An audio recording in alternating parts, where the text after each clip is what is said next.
In the ancient past of Azeroth's history, the Titan Forged, also dubbed the Seed Races or the Titan Spawn, stand out as the formidable creations of the Pantheon. Forged from the very crust of the world, these armies were meticulously crafted to combat the sinister Black Empire of the Old Gods. In the beginning, guided by the Master Forger Khaz'goroth, the Pantheon sculpted a formidable army from the very essence of Azeroth's crust. The army consisted of the Aesir and the Vanir, colossal in stature and purpose. The Pantheon crafted the first generation into two distinct groups. The Aesir, fashioned from metal, wielded the fury of storms, and the Vanir, carved from stone, commanded the earth itself. These revered beings, later collectively known as the Watchers, served as stalwart guardians of Azeroth. As the war against the Old Gods raged on, the Keepers, entrusted with the task of safeguarding Azeroth, sought to replenish the ranks of the Titan Forged lost in battle. To achieve this, they delved into the mysteries of creation, fashioning new Titan Forges through the twin forges known as the Forge of Wills and the Forge of Origination. These forges not only replenished their numbers, but also imbued them with the strength and resolve needed to face the ever-looming threat of the Black Empire. Among the Watchers, a select few were imbued by the Pantheon's members with their own essence and powers, elevating them to leadership roles among the Titan Forged.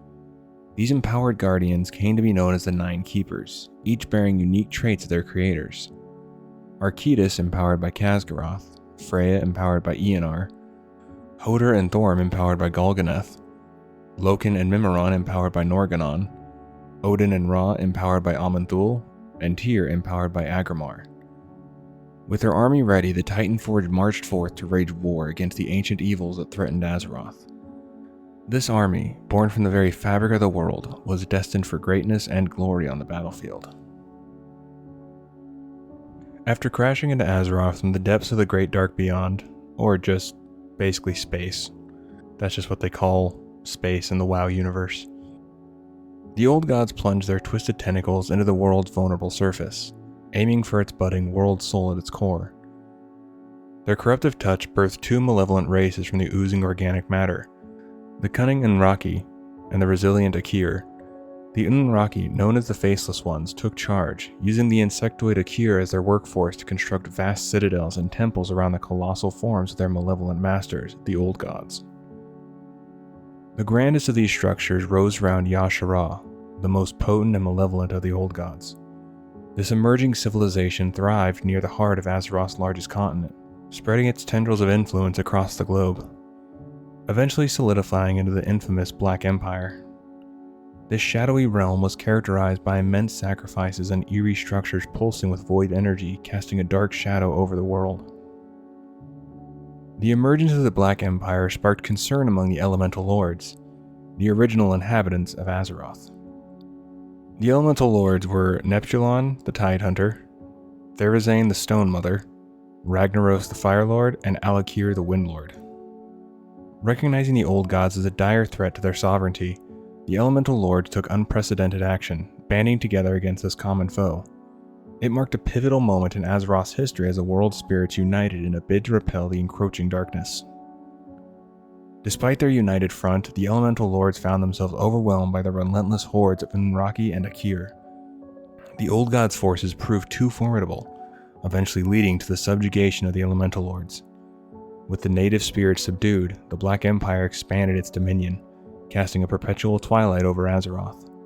The world plunged into an era of unending darkness, marked by despair and suffering.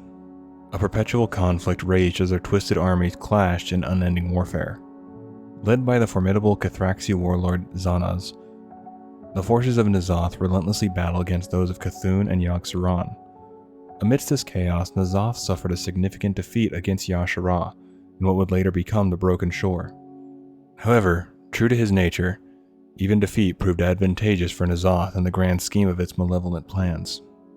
During the apex of the Black Empire's reign, the all-devouring Dementius entrusted the ancient staff of Voidsong to Xal'atath, the mysterious harbinger of the void. Now, there really isn't anything more to Dementius giving Xal'atath the staff, so I'm not sure if they intend to expand on it in the future, or just wanted to connect it with her considering War Within is coming out in the future, and with her being a key figure it seems, they wanted to put something in the trading post that can be read as being hers, but wanted to throw it in there since it is noted on the wiki. but in my looking around I couldn't find any future connection with her having that, or really any connection other than she received it from Dementius. Guided by the indomitable Keepers, the Titan Forge launched a relentless assault on the northern reaches of the Black Empire. Their arrival was like a thunderous clap, shattering the tranquility of the Old God's domain. With the might of the Pantheon's armies behind them, they became an unstoppable force, raining down divine fury upon their enemies. The Old Gods, caught off guard by the sudden and ferocious onslaught, scrambled to respond. They could not allow their grip on Azeroth to loosen. To counter the Titan Forge, the Old Gods summoned their most potent allies, the Elemental Lords. The Elemental Lords descended upon the Titan Forge in a violent onslaught.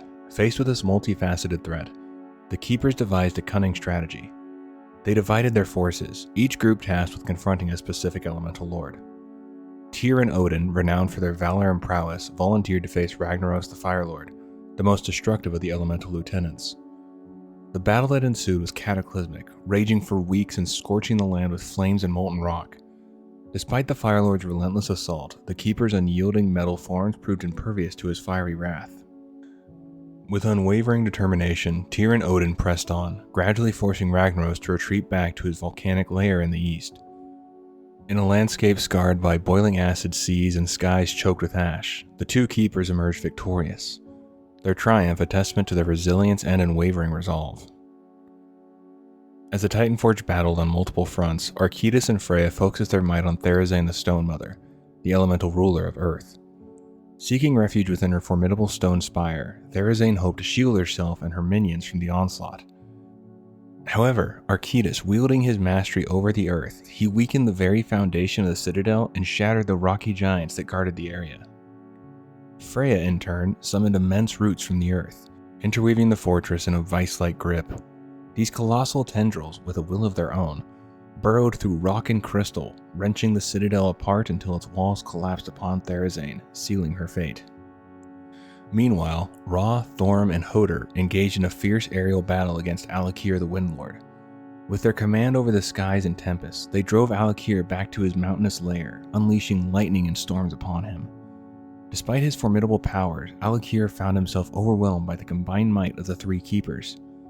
In a final desperate gambit, the Elemental Lord sought to wield the very forces of nature against his assailants. Yet in a stunning display of skill and resilience, Ra, Thorm, and Hoder turned Alakir's own powers against him, ultimately defeating him atop his wind-swept domain. As Neptulon the Tidehunter surged forth to aid his besieged brethren, Loken and Imran cunningly intervened, disrupting his advance at every turn. Loken, with his mastery of the arcane, froze and shattered the water elementals with precision, while Mimiron devised enchanted restraints to ensnare Neptulon himself, thwarting his efforts to join the fray. Despite the Elemental Lord's defeat, the Keepers understood that their essence was intertwined with Azeroth. Destroying them would only see them reborn in time. Ra, however, devised a solution reminiscent of Sargeras' tactics with demons: imprisonment. Joining forces with the formidable sorceress Helia, Ra orchestrated the creation of interlinked domains within a secluded pocket dimension, the Elemental Plane. This intricate plan culminated in the banishment of the Elemental Lords and the majority of their minions to this mystic prison realm, ensuring that they would remain contained and unable to wreak havoc upon Azeroth once more. After the defeat of the Elemental Lords, the Keepers took decisive action to ensure Azeroth's safety. Ragnaros and his fiery minions were banished to the scorching confines of the Firelands within the Elemental Plane. Therazane and her Earth Elementals found themselves imprisoned within the crystalline depths of Deepholm. Alakir and the Air Elementals were confined to the lofty heights of the Skywall, while Neptulon and the Water Elementals were drawn to the unfathomable deeps of the Abyssal Maw. With their leaders sealed away, only a handful of elementals remained on Azeroth's surface, their will to fight extinguished. Turning their attention to the remaining threats, the Keepers focused on the Akiri legions of the Black Empire. These insectoids dwelled in the vast catacombs beneath the world's surface, posing a lingering danger. Archytas, using his command over earth and stone, collapsed the Akiri tunnels, forcing the creatures to the surface where they were met by the Titanforged. The ensuing battle was fierce and unforgiving. The Titanforged, determined to eradicate the Akiri threat, waged a relentless campaign. Though some Akiri managed to escape by burrowing deep underground, they were too weak to mount a significant counterattack. In time, the Akiri race was largely obliterated. leaving only scattered remnants unable to pose a serious threat again. The triumphs over the Akir and Elemental Lords bolstered the Keeper's spirits, but they were well aware that their greatest challenges still lay ahead. With unwavering resolve, they set their sights in the heart of the Black Empire, the colossal temple city housing the malevolent old god Yashara. The Keepers believed that by dismantling the bastion of the Enraki, they could deliver a decisive blow to their enemies. As they advanced, the Keepers and their allies encountered relentless waves of Enraki, each engagement leaving a trail of destruction in its wake. The landscape became a haunting testament to the fierce struggle, littered with the shattered bodies of Titan-forged and Enraki alike. Yet undeterred, they pressed on, determined to confront Yashara himself. The confrontation with Yashara proved to be more daunting than anticipated. The malevolent old god wielded a power that corrupted the minds of the Titan-forged, exploiting their deepest fears and darkest thoughts.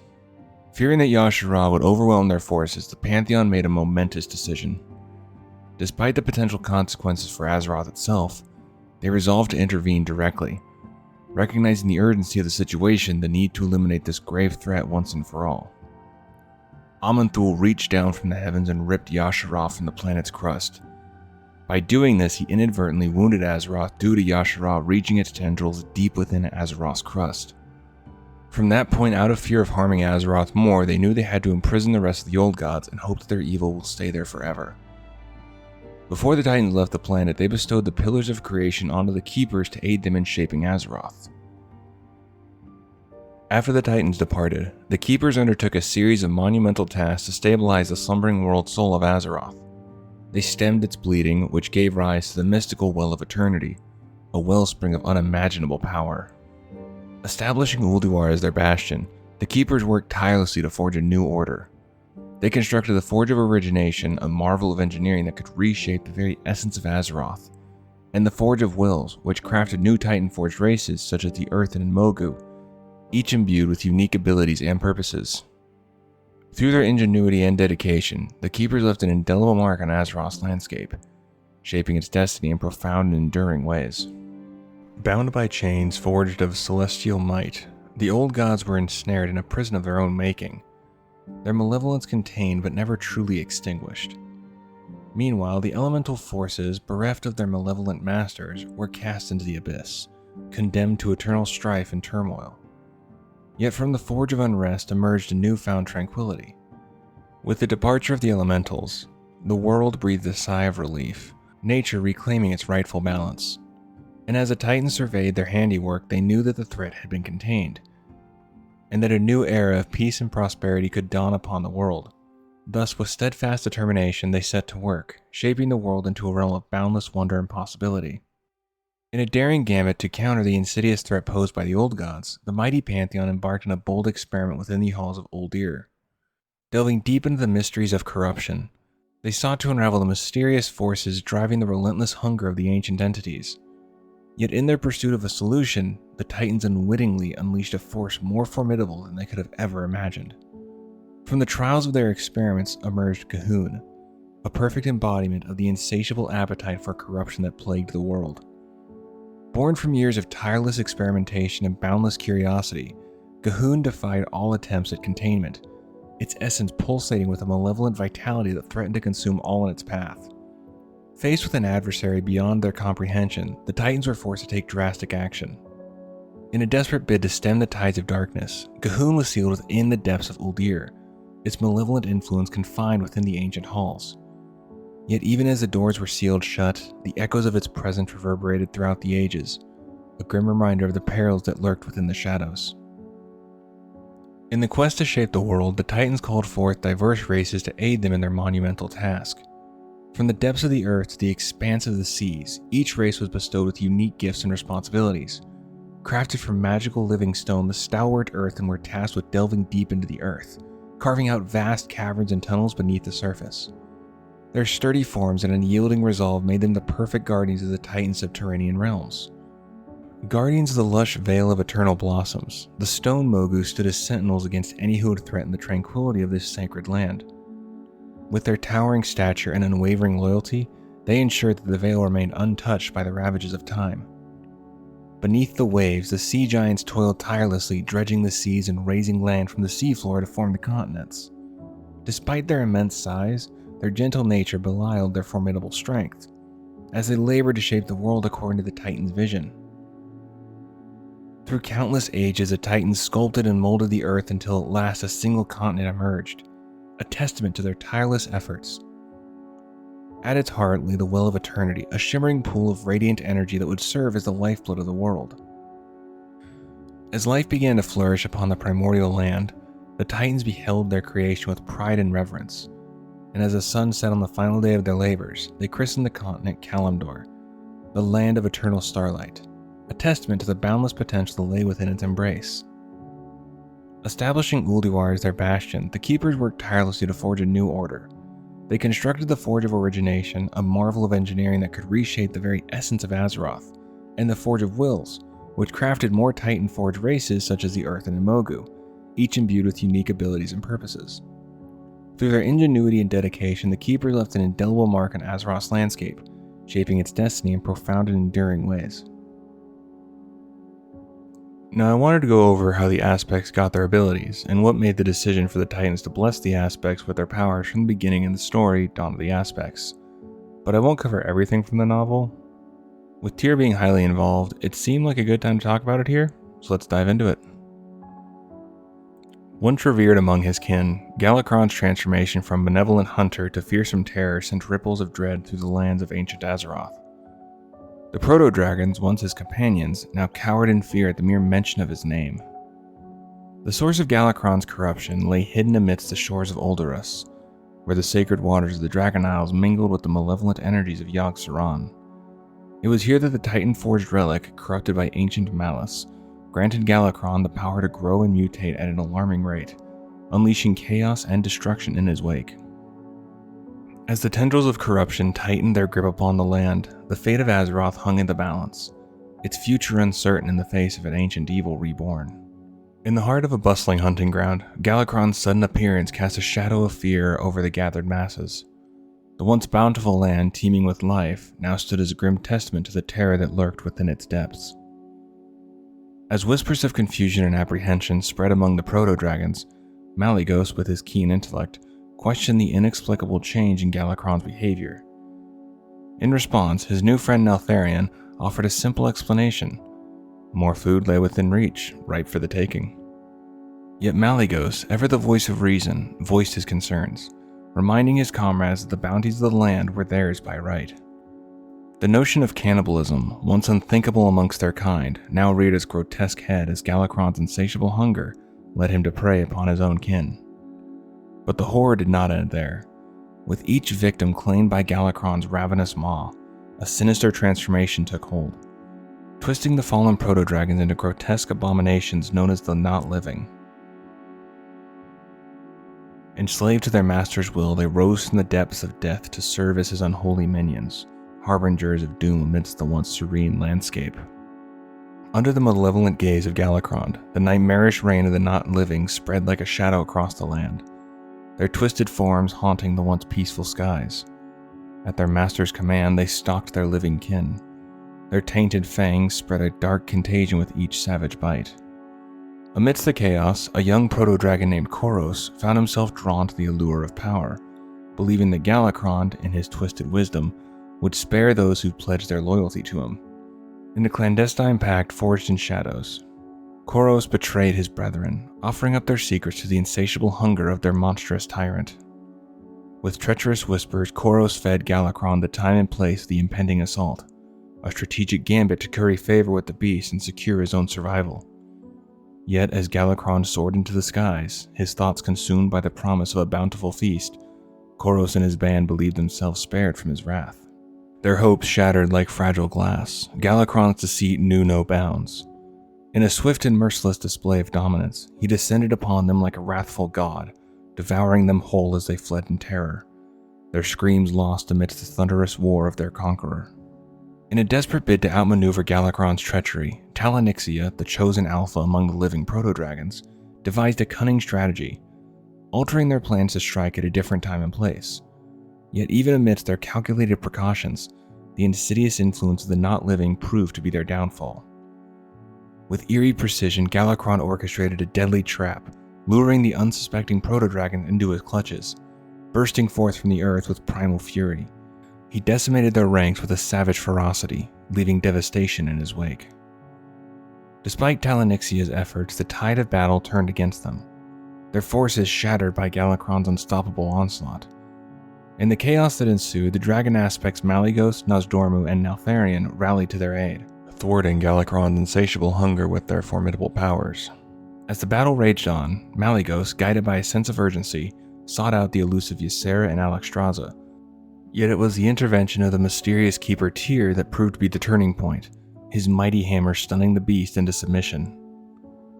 In a dramatic clash of titans, Galakron, driven to the brink of defeat, was forced to retreat, his plans thwarted by the unyielding courage of Azeroth's defenders.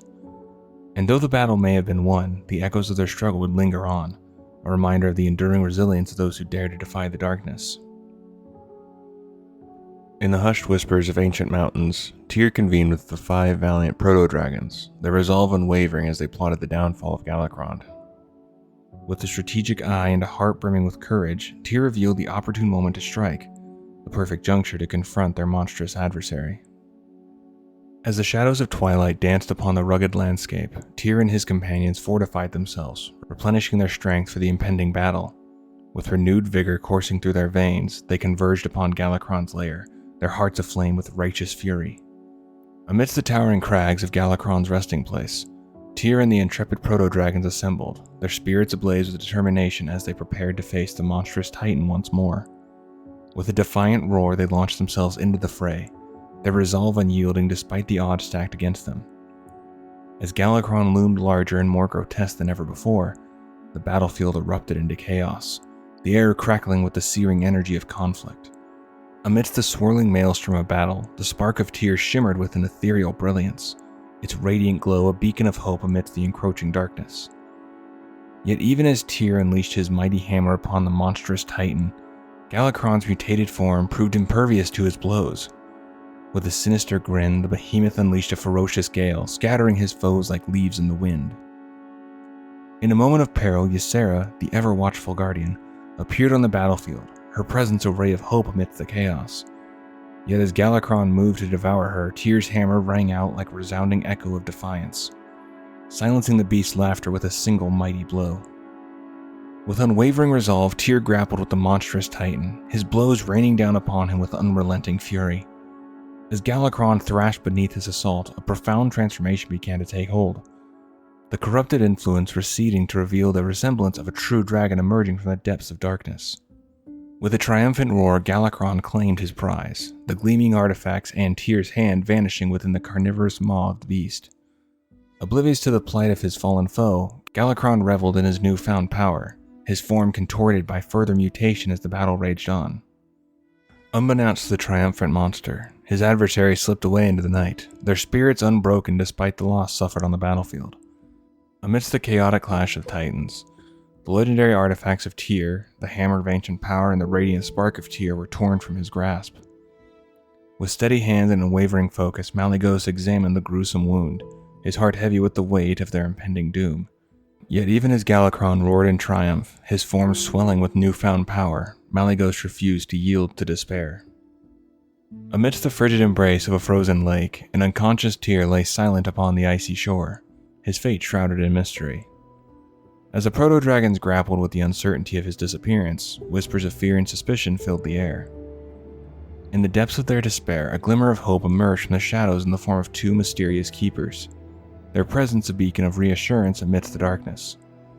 With solemn reverence, they revealed that they had taken Tyr home to recover, their motives veiled in secrecy yet their intentions clear, to safeguard Azeroth from the encroaching darkness. With Tyr out of commission for now, the burden of confronting Galakron fell on the shoulders of the proto-dragons, their resolve unyielding despite the daunting odds stacked against them. In a desperate bid for survival, they engaged the monstrous titan and his horde of not-living minions in a cataclysmic clash that would echo throughout the books of history.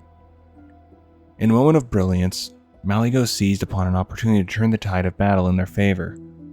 With a mighty heave, he hurled a massive boulder down Galakron's throat, disrupting the monster's focus and sending shockwaves of confusion rippling through his ranks. As chaos engulfed the battlefield, Malygos' icy breath prevented the boulder from dislodging, trapping it firmly within Galakron's throat. Yet the final blow came from an unexpected source as Neltharion, with a thunderous blast, sent a not living hurling towards the obstruction, driving it deeper into the beast's gullet. With a mighty roar of defiance, Galakron choked and sputtered, his monstrous form convulsing as life left from his twisted frame. In his final moments, the tyrant met his end, his reign of terror brought to a decisive and triumphant conclusion by the courage and determination of those who dared to defy him. In a bid to safeguard the fragile peace of Azeroth, the Dragon Aspects decided to conceal the grim truth of Galakron's demise, weaving a web of deception to shield further generations from the horrors of his legacy.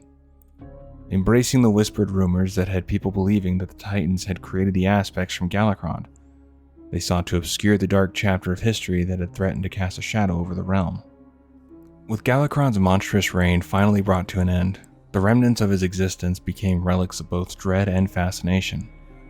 Among these artifacts, a fragment of his formidable claw and the very boulder that sealed his fate found their resting place within the hollowed halls of Nal Sakal, nestled deep within the ancient confines of Zarlet Cavern. Guarded by the watchful eyes of the Black Dragonflight, these relics served as a solemn reminder of the price paid in the battle against tyranny. And though the echoes of Galakron's reign may fade into the books of history, the memory of his malevolent legacy would endure as a cautionary tale for generations to come.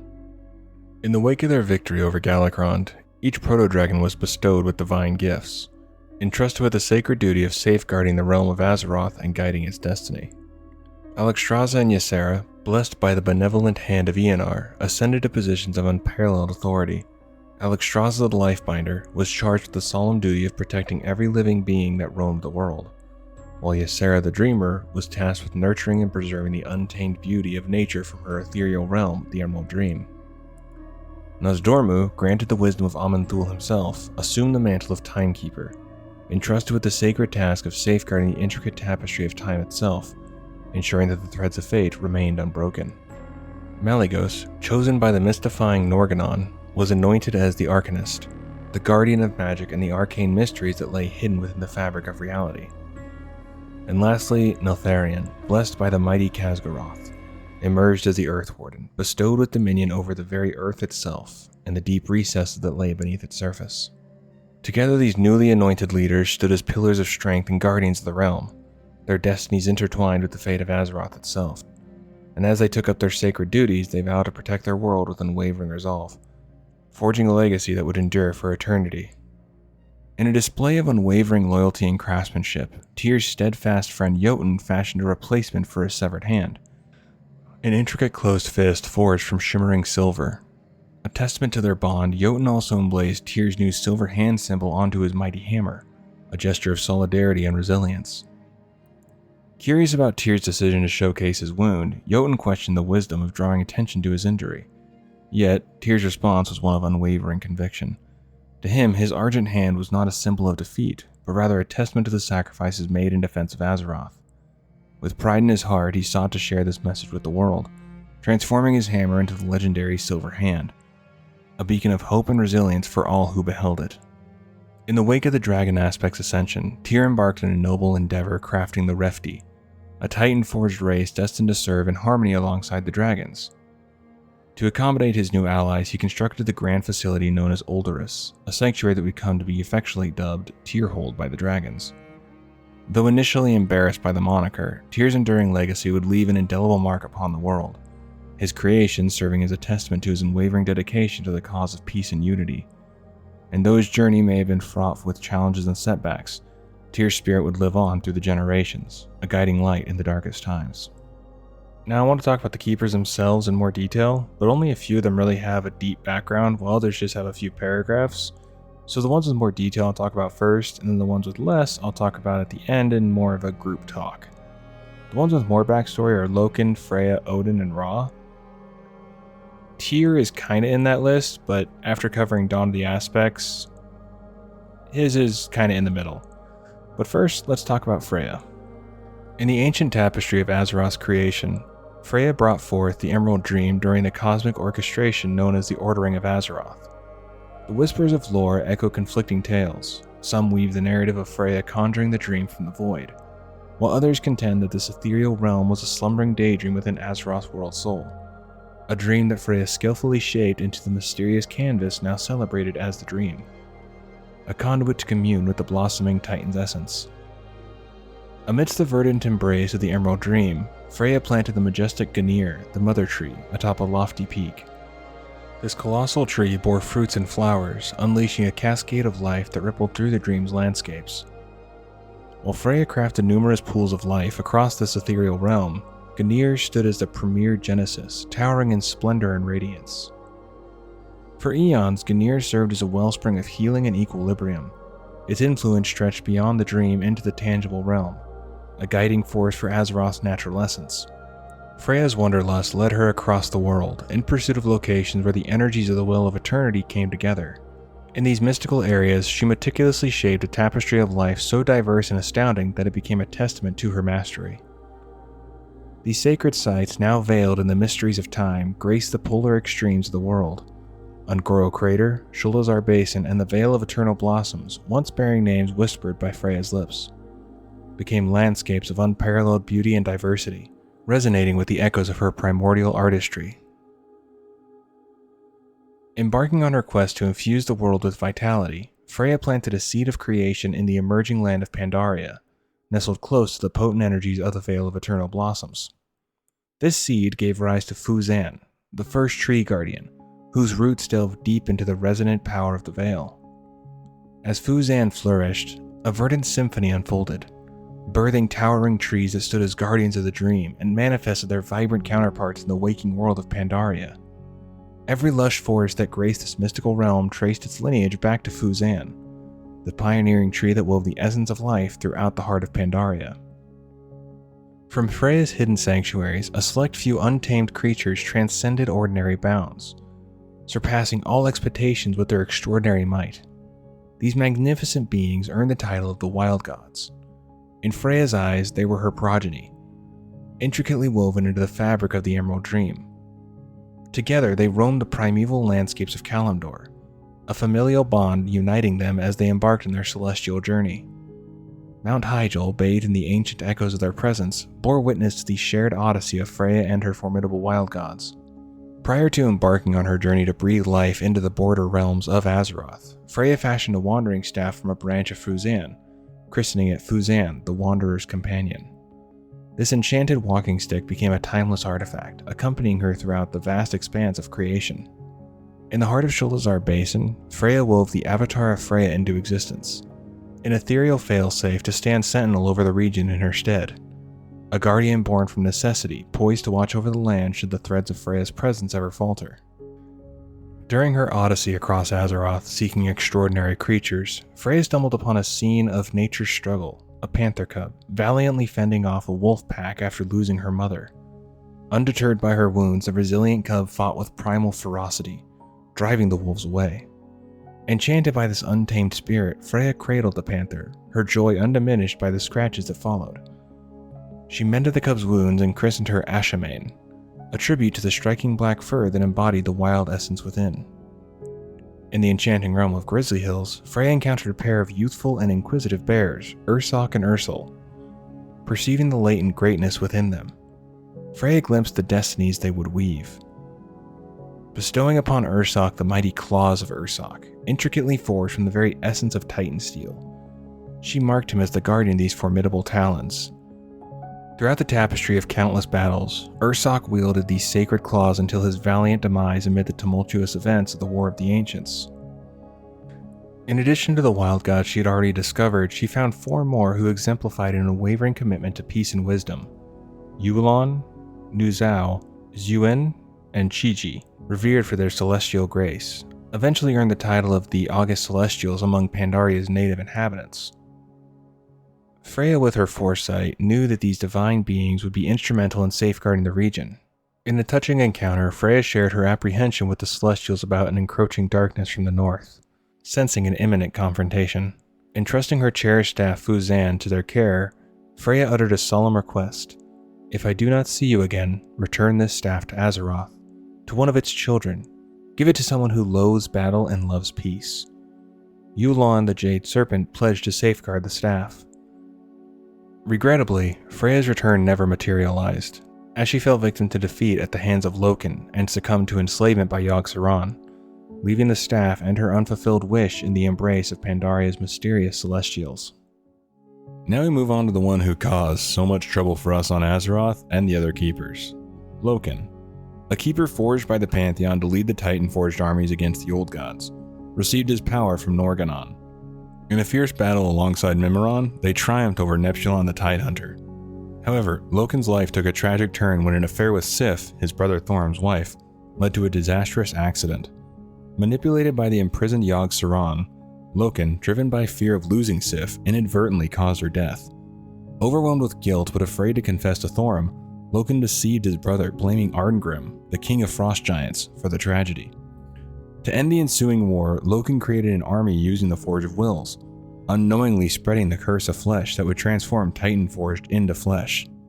Desperate to conceal his actions, Loken orchestrated Mimiron's death, subdued Hodor and Freya with Yogg-Saron's corruption, and convinced Helya to imprison Odin in the Halls of Valor.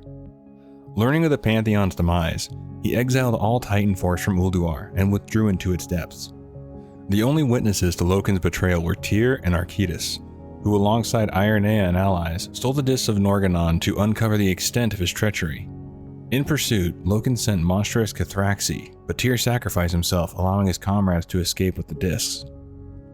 Terrified of the consequences if Tyr's group exposed his actions to Algalon, Loken fabricated the Tribunal of Ages, filling it with false information to cover his tracks, manipulating the signal to Algalon.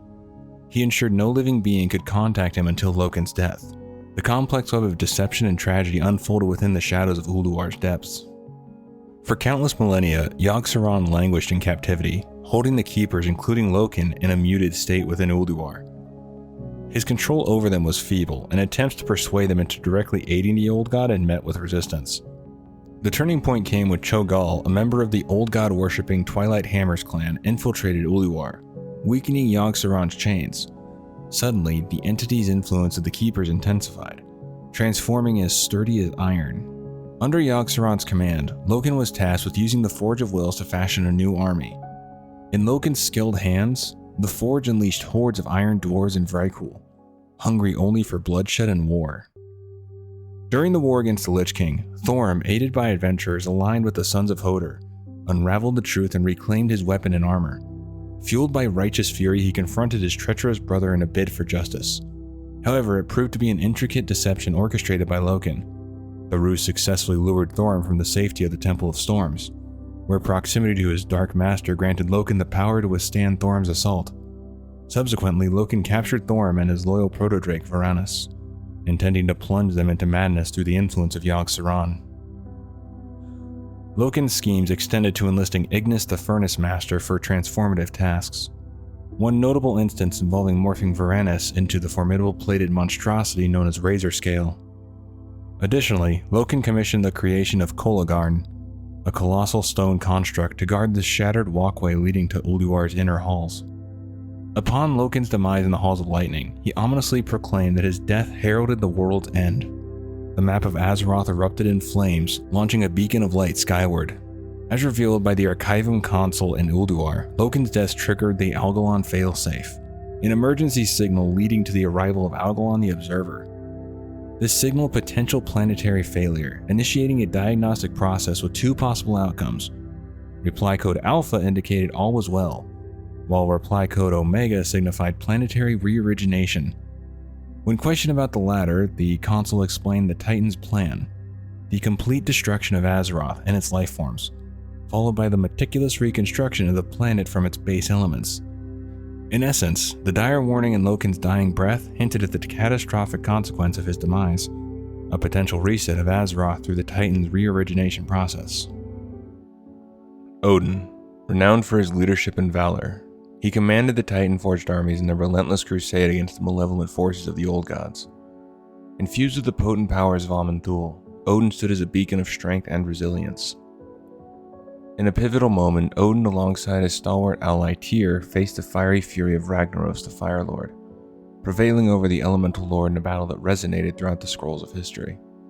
For his unwavering leadership, indomitable spirit, and unwavering commitment to Azeroth's safety, Odin was bestowed with the prestigious title of Prime Designate. entrusted with the crucial task of overseeing Yogg-Saron's imprisonment and safeguarding the Forge of Wills, a cornerstone of Titanforge creation. In a gesture of recognition and trust, Odin gifted his loyal companion Heimdall with a Yallar horn, a mystical horn whose vibrant call signals the impending doom of Azeroth, compelling the Keepers to heed its summons and unite in defense of the world they swore to protect. When the Keepers deliberated on empowering the dragon aspects for their bravery against Galakrond, Odin stood apart, vehemently opposing the idea. In his unwavering conviction, he argued that only the Titanforge could be trusted as defenders of Azeroth, casting doubt on the reliability of the proto-dragons. Determined to forge his own elite army, one characterized by unwavering loyalty and valor, Odin set his sights on the Vrykul as the ideal candidates to fulfill his vision. Despite Odin's objections, the Pantheon chose to empower the dragon aspects, a decision that drove Odin to take drastic action. He severed ties with his prestigious position as Prime Designate, and using his formidable powers, lifted a portion of Ulduar into the skies, thus birthing the majestic Halls of Valor. This act symbolized his unwavering commitment to his cause, even at the cost of his former status. In a daring and fateful move, Odin made a pact with Muzalah, an ally of the malevolent jailer Zoval, sacrificing his own eye in exchange for the ability to peer into the mysterious realm of the Shadowlands. It was during this visionary exploration that Odin beheld the Kyrian, a noble order of ascended beings, whose presence and purpose inspired him to conceive a realm akin to their bastion for himself. Driven by his unyielding belief in the superiority of the Titanforged, he devised a grand scheme to bolster his forces in the Halls of Valor. He promised the Vrykul that those who met a valiant end in battle would be granted a place in his halls, bestowed with immortal bodies infused with the fierce power of the storm. In his eyes, these warriors, dubbed Valajar, would surpass the dragon aspects in defending Azeroth. To fulfill his promise, Odin required willing Vrykul to undergo a transformation into Valkyr, tasked with retrieving the spirits of fallen heroes from the Shadowlands. Inspired by the noble Kyrian, whom he'd glimpsed in his visions, Odin believed this was the key to bolstering his ranks with the bravest souls. However, the Vrykul hesitated, wary of the implications of such a transformation. Odin's adopted daughter Helya, a Titanforged, pleaded with him to reconsider, foreseeing the potential dangers. Ignoring her warnings, Odin forcefully transformed Helya into the first Valkyr, commanding her to carry out this crucial task. In a twisted turn of events, Odin later deceived his followers, claiming that Helya's transformation was a result of her own hubris. He fabricated a tale of her reaching out for power from the Shadowlands during their disagreement, leading to her transformation into a wraith-like being. Supposedly, she then begged for his forgiveness and requested to be made a Valkyr as a form of redemption. This deceitful narrative further solidified Odin's control over his followers, masking the true circumstances of Helya's tragic transformation. For millennia, Helya harbored a deep-seated grudge against Odin, simmering with resentment. Her animosity festered until the fateful day when Loken, a keeper twisted by the insidious whispers of Yogg-Saron, cunningly manipulated her into betraying her father figure. Empowered by dark magic, Helya wielded a force that rivaled the ancient spells used to seal the elemental plane. With this newfound strength, she imprisoned Odin and his Valajar warriors within the majestic Halls of Valor, effectively cutting them off from the world they had sworn to protect. Seizing the opportunity to assert her newfound authority, Helya established Helheim, a grim realm where she claimed the souls of fallen Vrykul. This marked a stark departure from Odin's promise of eternal glory in the Halls of Valor, instead consigning the departed to a fate of eternal servitude in her domain. Aegir ascended to the role of leader of the Valkyr, replacing Helya. Meanwhile, Loken seized the title of Prime Designate from Odin, completing a chain of events that reshaped the hierarchy of Azeroth's protectors. Amidst the chaos of the Third Burning Legion invasion, Odin, still ensnared within the Halls of Valor, orchestrated a daring rescue. Through the agency of one of his Valkyr, he plucked a valiant warrior from the jaws of death.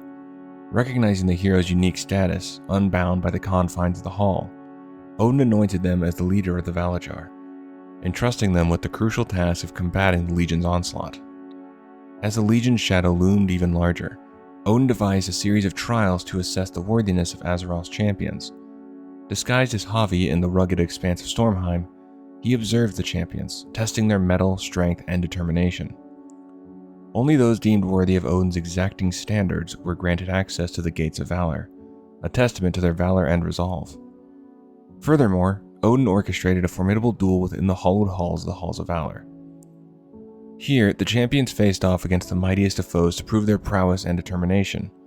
Only those who emerged victorious were deemed worthy of wielding the legendary Aegis of Agrimar, a symbol of their strength and valor in the face of overwhelming odds. Through these trials, Odin sought champions who embodied the virtues of courage, strength, and indomitable will, forging a formidable force to stand against the relentless tide of the Burning Legion. When Helia's treachery became apparent, twisting Odin's loyal Stormforged Valajar into the malevolent Kvaldir, the Keeper reached his breaking point. Determined to put an end to her machinations, Odin resolved to confront her once and for all, refusing to be a pawn in her deadly game. Assuming the guise of Havi, Odin joined forces with esteemed champions such as Khadgar and Velen, gathering at Krasus' landing to deliberate on the crucial matter of the Pillars of Creation. His presence among the Order Hall of Champions underscored his commitment to the cause of Azeroth's defense, despite the shadows of betrayal that loomed over him.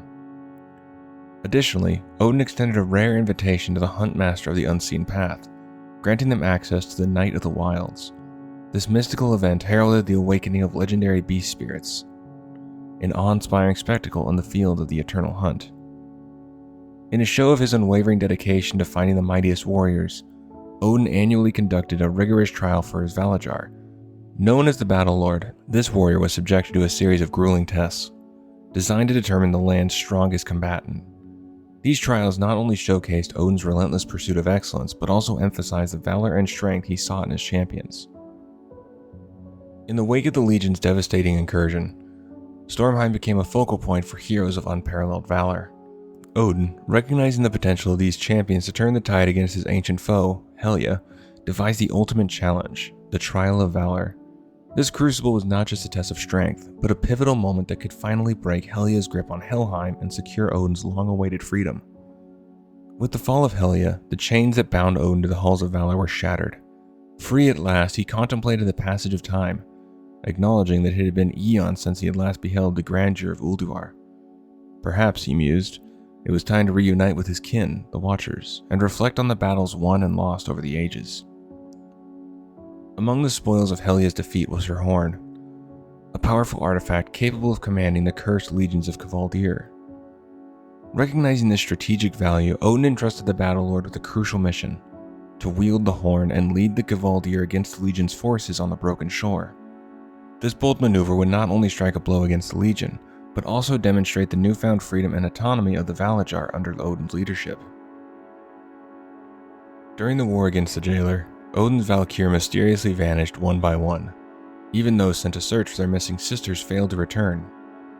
A daring adventurer navigating the treacherous maw stumbled upon Danica the Reclaimer, a Valkyr held captive by the Jailer's forces.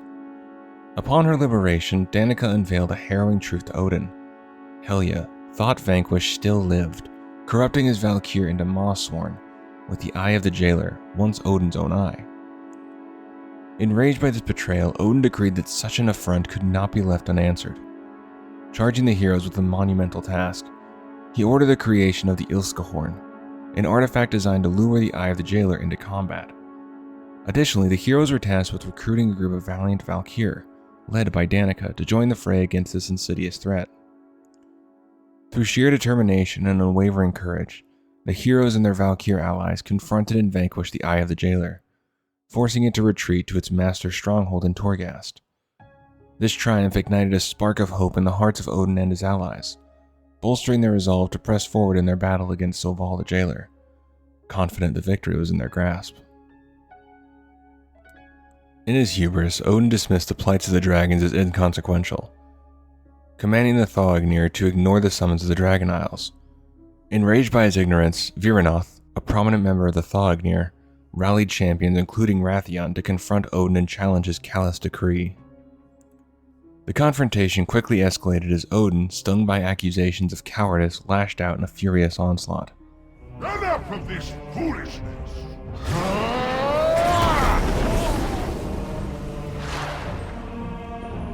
I agree.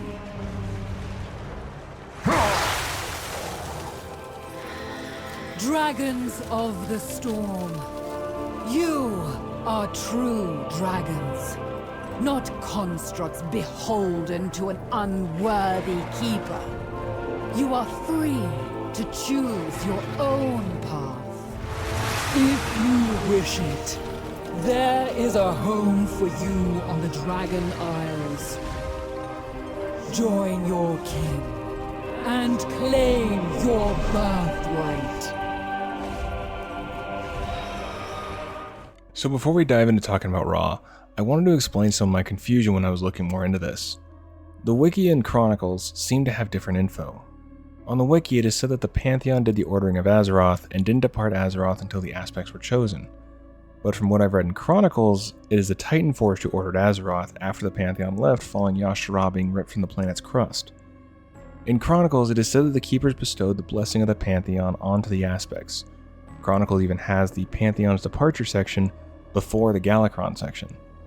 Also, it is mentioned with the ordering of Azeroth that the Titan Forge made the various beings needed to help order Azeroth. But the Wiki says the Pantheon did, which wouldn't make sense since the Titans made the Titan Forged since they could not set foot on Azeroth due to fear of harming her since they're gigantic. They're literally planet-sized beings. Now one more thing is that the Wiki mentions that the Pantheon did research for G'huun and trapped him within Old Year.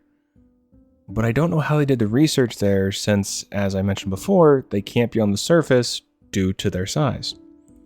Unless they used avatars similar to what Sargeras used on his adventures, or it was a Titan Forged who did the research and then locked G'huun away.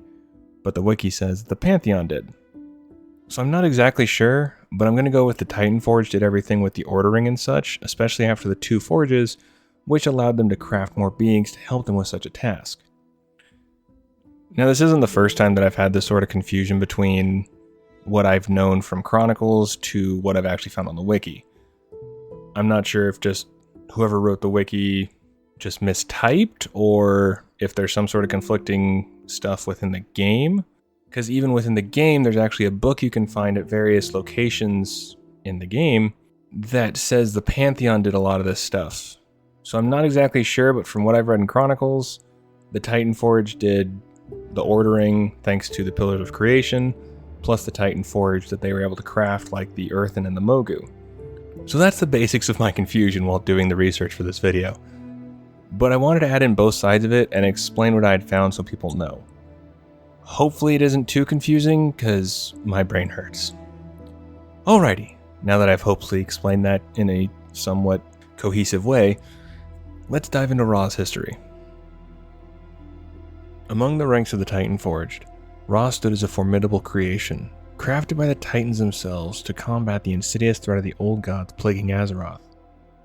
Highkeeper Ra, akin to Odin, was one such empowered being, bestowed with his might by Untold, the High Father of the Pantheon. Untold also entrusted Ra with a powerful artifact known as the Fist of Ra-Den. This artifact not only breathed life into the Titan-forged Mogu race, but also served as a formidable weapon in the relentless battle against the Black Empire of the Old Gods, a conflict that spanned countless ages. Following the defeat and imprisonment of the Old Gods beneath Azeroth's surface, the Titan Forge embarked on a crucial mission to foster the growth of Azeroth's world soul. Central to this endeavor were two mighty machines, the Forge of Wills and the Forge of Origination. Ra was entrusted with installing the Forge of Origination. He then embarked on a journey to the southern reaches of Azeroth. However, his path led him to a startling discovery: the remains of the vanquished old god Yashara, including its immense and malevolent heart. Recognizing the danger these remnants posed, Ra made a fateful decision to contain them. He established a secure underground vault to house these remains, naming it the Vault of Yashara. To safeguard this vault and the surrounding lands, Ra assigned his loyal Mogu servants to stand as its guardians, ensuring that the remnants of Yashara remained sealed and dormant for eternity. After a challenging journey, Ra and his followers finally reached their destination. They installed the Forge of Origination, a monumental task that marked the birth of the great fortress of Uldum. This fortress became the southern bastion of the Titan Forged, a testament to their strength and determination. Assigning some of his Tol'vir and Anubis-Seth servants to protect this newly established area, Ra continued his quest further west. There he created the formidable fortress of Ahn'Qiraj, intended to serve as a prison for the malevolent old god Cthulhu. With this monumental task completed, Ra turned his attention to overseeing the southern regions of Azeroth, a duty he would faithfully fulfill for ages to come. On a stormy day, Ra and his Mogu companions ascended a towering mountain to bid farewell to the celestial creators. The legends speak of Ra's awe-inspiring display as he struck his weapon against a shield, commanding the storm to cease and the clouds to part. Underneath their feet, the mountain itself seemed to rise higher, while lightning and fire danced across the sky, illuminating the departing titans. The winds themselves seemed to join in a sorrowful yet majestic farewell. The Mogu who directly answered to Ra became known as the Rajani, a group of loyal and powerful beings dedicated to maintaining order and protecting the lands under Ra's watchful gaze. Sometime after his monumental tasks, Ra witnessed a pivotal moment in Azeroth's history, the empowering of the primitive proto-dragons and the creation of the 5 dragonflights. Drawing upon the potent energies of his creator, untold, the Highkeeper bestowed upon the bronze dragon Nozdormu the powers to control time itself, a gift that would shape the course of history. As the Keepers diligently tended to their duties on Azeroth, a sudden and overwhelming surge of power washed over them, accompanied by a flood of fragmented memories. Perplexed by this strange occurrence, the Keepers reached out to the Pantheon for answers, seeking to understand the source and purpose of this mysterious influx. However, their inquiries were met with silence, leaving them to ponder this strange event in solitude. After an extended period of contemplation, Ra came to a startling realization. This surge of power was the final echo of the Pantheon's spirits, lingering after their demise at the hands of the traitorous Sargeras. Determined to preserve this last vestige of his creators, Ra carefully extracted the lingering power of untold and safeguarded it in a hidden mountain vault near the Vale of Eternal Blossoms. Overwhelmed by grief and the weight of this revelation, Ra made a solemn decision. He retreated into the depths of the catacombs beneath the land, relinquishing his role as the protector of the planet. With a heavy heart, he left his Titan-forged servants to carry on their work without him, as he sought solace and understanding in solitude. For ages, the loyal Mogu served their master, Ra Den, faithfully. Ra Den means Master Ra in the Mogu tongue, even as his voice fell strangely silent. However, their steadfast allegiance was tested when the curse of flesh struck, transforming their once stony beings into flesh and blood. As the Mogu grappled with their newfound forms, internal strife began to plague their ranks, yet Ra Den remained silent, offering no guidance. In the tumultuous era known as the Age of 100 Kings, a charismatic Mogu warlord named Lei Shen emerged, declaring his intention to awaken the gods. Lei Shen rallied his most loyal followers and ventured into the heart of the Thundering Mountain, where Ra Den dwelt in seclusion. Deep within the mountain's caverns, Lei Shen made a profound discovery, the towering figure of Ra Den, guarding a powerful Titan artifact known as the Engine of Nalak Shah. This encounter would set into motion a series of events that would forever change the fate of the Mogu and Azeroth itself. The arrival of Lei Shen, the Thunder King, brought no visible reaction from the silent Highkeeper Ra Den, even as the Mogu bombarded him with questions about their purpose. Days turned into weeks, and Lei Shen's frustration mounted as Ra remained unresponsive. It became apparent to the Mogu that Ra's silence was not a sign of contemplation, but rather a reflection of his despondence, his hope lost. In a fit of rage, Lei Shen accused Ra for forsaking the Titan's mission, hurling accusations of abandonment. These words jolted Ra from his desolate state, prompting him to reveal to the Mogu the repository where he had safeguarded the last remains of Aman'Thul's essence. The revelation that the Titans were no more did not crush Lei Shen's spirit as it had Ra's. Instead, the ambitious warlord resolved to take matters into his own hands, seeing an opportunity to seize power and continue the work of the Titans himself. Without warning, Lei Shen subdued Ra, binding the Highkeeper in chains and stealing both his power and the essence of Aman'Thul, though he was unable to harness Ra's 2 artifacts. With his newfound might, Lei Shen declared himself the Thunder King, and imposed his tyrannical rule over Pandaria until his eventual demise. Meanwhile, Ra Den was imprisoned in a hidden cell beneath the Throne of Thunder, forced to witness the consequence of his silence and the rise of a new era of tyranny. After eons of imprisonment beneath the Throne of Thunder, Ra Den was discovered by daring adventurers. Millennia of confinement and torment had shattered his spirit, leading him to a grim realization. Azeroth had become irreversibly tainted, its corruption beyond redemption. In his despair, Ra-Den concluded the only solution was annihilation. However, the adventurers intervened, offering Ra-Den a glimmer of hope for the world's future. Though he harbored doubts about mortals' ability to thwart the encroaching darkness, he acknowledged their tenacity and resolve. They had, in his eyes, earned the right to stand against the looming threat. With a final flash of lightning, Ra-Den disappeared, his whereabouts unknown for years to come. After emerging from the confines of the Throne of Thunder, Ra-Den sought solace in the silent sanctuary nestled within the Veil of Eternal Blossoms. Accompanied by his loyal Mogu servants, the Rajani, the Highkeeper remained secluded, contemplating the world's fate. As the awakening of the old god N'Zoth sent tremors through Azeroth, adventurers and speaker Magni sought Ra-Den's aid. They hoped to wield the power of the engine of Nalak Shah, housed within the Forge of Origination, as a weapon against the encroaching darkness. However, Ra-Den grimly asserted that the looming threat surpassed even the might of Azeroth's champions. He recalled the ancient conflict against the Black Empire, where all the Keepers had united to emerge victorious. In an effort to sway Ra-Den, Stormkeeper Quion of the Rajani dispatched adventurers to secure a trophy from one of the Veil's besieged generals. This act was intended to demonstrate the urgency of the situation. Ra-Den, though acknowledging the valor displayed, remained cynical, noting the sheer number of Azeroth's foes and the inevitable tipping of the world's balance against it. Yet recognizing his past errors, he conceded that mortals had surprised him before. Deciding to offer the champions a chance to defy his expectations once more, Ra-Den revealed that the engine of Nalak Shah lay within the Mogushan vaults. This revelation opened the path for the champions to reactivate the ancient structure, a beacon of hope amidst encroaching darkness. With newfound hope ignited within him, Ra-Den entrusted the defense of the engine of Nalak Shah to the Rajani, and joined the adventurers on a journey to the Chamber of Heart. There, he aided in their quest to restore the Forge of Origination, a crucial step in preparing Azeroth for the looming threat of N'Zoth. As the adventurers ventured into the twisted realms of N'Zoth's horrific visions, they returned to find the Chamber of Heart under siege. N'Zoth's forces had launched a direct assault, seeking to corrupt the facility and its powerful artifacts. Ra-Den valiantly fought alongside the defenders, but as the tide turned in N'Zoth's favor, he turned to the adventurers, urging them to protect Azeroth at any cost. With a steadfast determination, Ra-Den unleashed a devastating lightning attack, aimed at sealing the portal to Ny'alotha.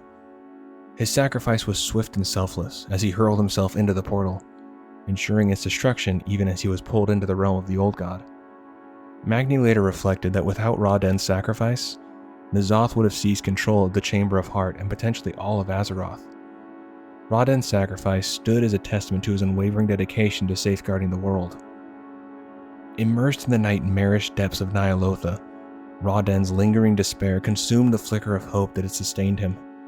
The insidious whispers of N'Zoth twisted his noble spirit, transforming him into a malevolent servant of the Old God. As his corruption deepened, Ra-Den's once virtuous essence became unrecognizable. His eventual confrontation and defeat atop the Terrace of Desolation by Azeroth's champions marked a tragic end to his noble legacy, leaving Magni and others mourning the loss of a once great defender of the world.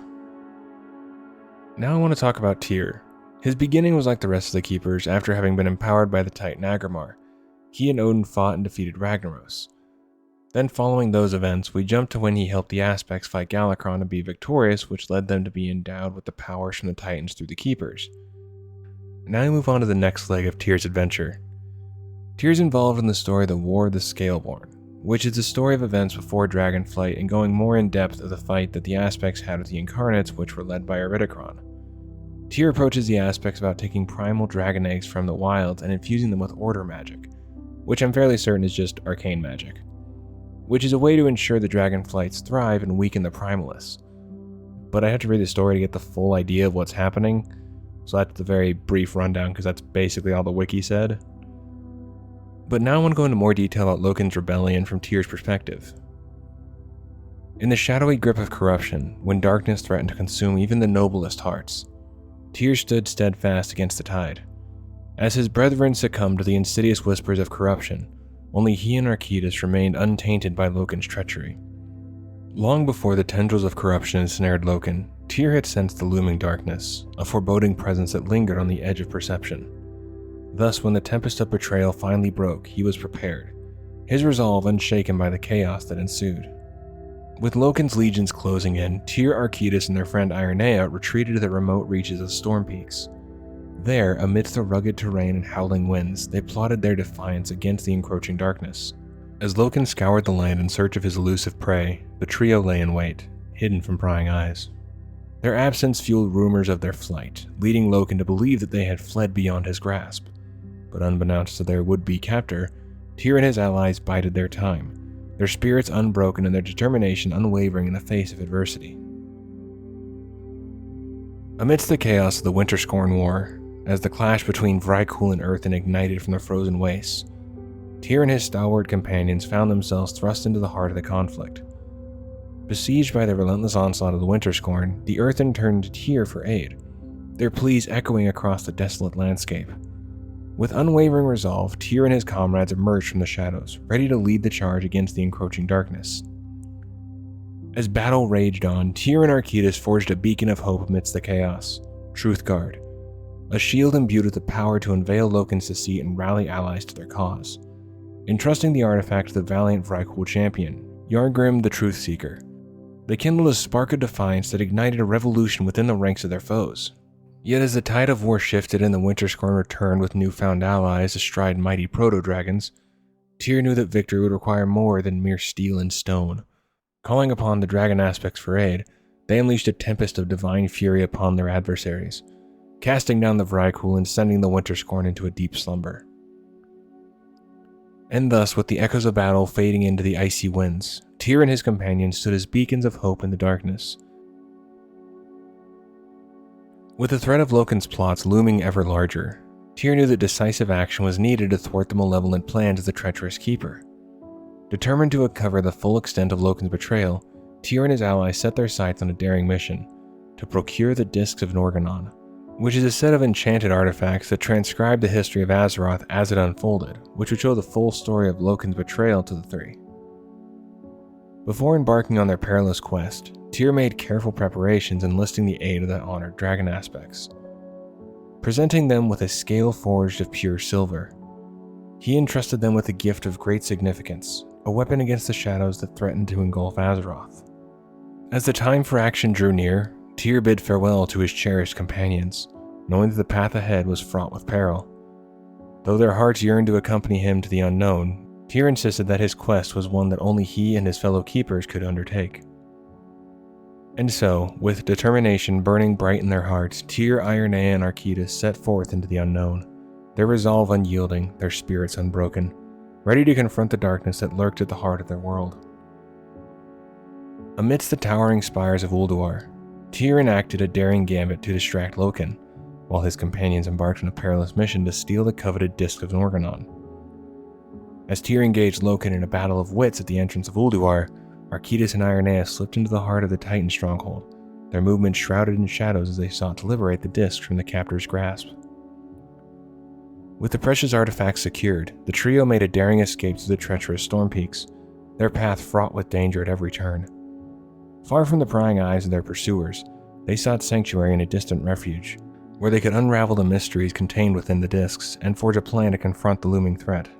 Empowered by their resolve and bolstered by a divisive band of allies, including Vrykul, Earthen, and Mechanomes, Tyr and his companions prepared to embark on a journey into the unknown. But even as they set forth, Jotun remained behind, a solitary guardian against the tide of darkness, determined to buy them precious time in their quest for salvation. And if you'd like to know more about Jotun, I do talk about him in my Storm Peaks video. As news of the theft reached Loken's ears, a chill of dread gripped his heart, for he knew that the stolen discs held secret that could seal his fate. Fearing the wrath of the Pantheon should they uncover the truth, he unleashed his monstrous minions, the fearsome Cathraxi, upon Tyr and his valiant companions. For weeks, the relentless pursuit drove Tyr and his allies to the ends of the earth, until they found respite in a tranquil glade, far removed from the chaos of their fight. With unwavering resolve, Tyr made the ultimate sacrifice, standing firm against the onslaught of the Cathraxi, his courage undimmed even in the face of certain death. For 6 long days and nights, the clash of titans echoed through the glade, as Tyr fought with every ounce of strength within him. Yet as the shadows of defeat loomed large, he made a final selfless gesture, unleashing a blinding explosion of energy that consumed both himself and his foe. In the aftermath of the battle, the wounded Cathix fled into the shadows, vanishing into the depths of the wilderness, while Tyr's companions mourned the loss of their noble friend. But though his physical form may have perished, Tyr's sacrifice would forever be remembered as a beacon of hope in the darkness. In a solemn tribute to their fallen comrade, Ironea christened the serene glade as Tyr's Fall, a poignant reminder of the heroism and sacrifice witnessed within its tranquil borders. The Vrykul tongue breathed life into the name, shaping it into the evocative Tyr's Fall. With reverence and awe, they erected a grand tomb upon the hallowed ground, laying Tyr and his adversary to rest side by side. Atop the sacred mound, Tyr's argent hand gleamed in the sunlight, a symbol of his unwavering valor and selflessness. Within the solemn confines of the tomb, they enshrined Tyr's legendary weapon, the Silver Hand, preserving his legacy for eternity. Inspired by his noble sacrifice, the Vrykul pledged to stand as eternal guardians of his final resting place, their unwavering vigil a testament to the depth of their reverence. Meanwhile, Architas and Ironea and their steadfast companions embarked on a new journey, venturing southward to forge their own destiny. Their path led them to the ancient halls of Uldaman, where they would carve out a new home amidst the echoes of history, their spirits forever intertwined with the legacy of their fallen friend. In a poignant act of foresight, Tyr had woven the essence of his being into a sacred disk, entrusting its guardianship to Architas and Ironea. This repository of memories, known as the Discs of Tyr, held the wisdom and guidance that would illuminate the path forward in his absence. Bound by an unbreakable oath, Architas and Ironea safeguarded the precious artifact, awaiting the moment when destiny would beckon them forth. For within the hollowed depths of the discs lay the keys to unlocking the mysteries of Azeroth's fate, a legacy of wisdom to be passed on to those deemed worthy. As the sands of time unfurled and the world stood on the precipice of uncertainty, the Discs of Tyr stood as a beacon of hope, their secrets awaiting revelation by the chosen guardians of destiny. And when the time finally arrived, the dragon aspects would be entrusted with the solemn duty of heeding Tyr's counsel, guiding the course of history with the wisdom of ages past. And when the time finally arrived, the dragon aspects would be entrusted with the solemn duty of heeding Tyr's counsel, guiding the course of history with the wisdom of ages past. Across generation, the Vrykul wove tales of valor and sacrifice, ensuring that the legend of Tyr and his Silver Hand endured as a cherished legacy among their human descendants. From the ashes of ancient lore rose Tyr's Guard, an order sworn to protect the sanctity of his tomb, their solemn vigil spanning millennia. Yet as the ages unfurled their tapestry of mysteries, the fate of Tyr's Hand remained veiled in uncertainty. Yet the echo of its presence lingered, casting an indelible mark upon the annals of human history. The resonance of Tyr's sacrifice echoed far beyond the confines of Tirisfal, permeating the very essence of human society. In homage to his memory, the city of Tyr's Hand rose, a bastion of resilience and fortitude against the tides of darkness. And from the embers of legend emerged the Knights of the Silver Hand, champions of righteousness and champions of self-sacrifice, their valorous deeds echoing the legacy of their revered originator. Now within Legion there is mentions of Tyr, but Tyr isn't directly involved. The only things that involve Tyr are various artifact quests that we get sent on. I think it's the Priest, Warrior, and Paladin get sent on different quests involving Tyr or his tomb. So I didn't really think it was worth going over entirely.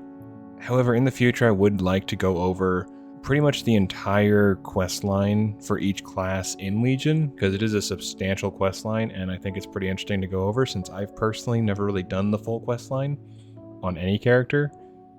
So I think it'd be kind of fun to do in the future, but it didn't really seem to fit right now going into the full detail. But I do go into a little bit of the detail of the Paladin quest when I go over the Storm Peaks video talking about Jotun.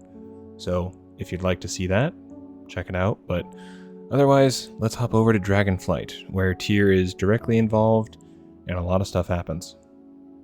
In the depths of Uldaman, a hidden chamber known as the Legacy of Tyr has been unearthed, revealing secrets long forgotten by time. Within its ancient halls lies a relic of immense significance, the Discs of Tyr. Forged in ages past, these mysterious discs hold within them the memories and wisdom of the valiant Watcher.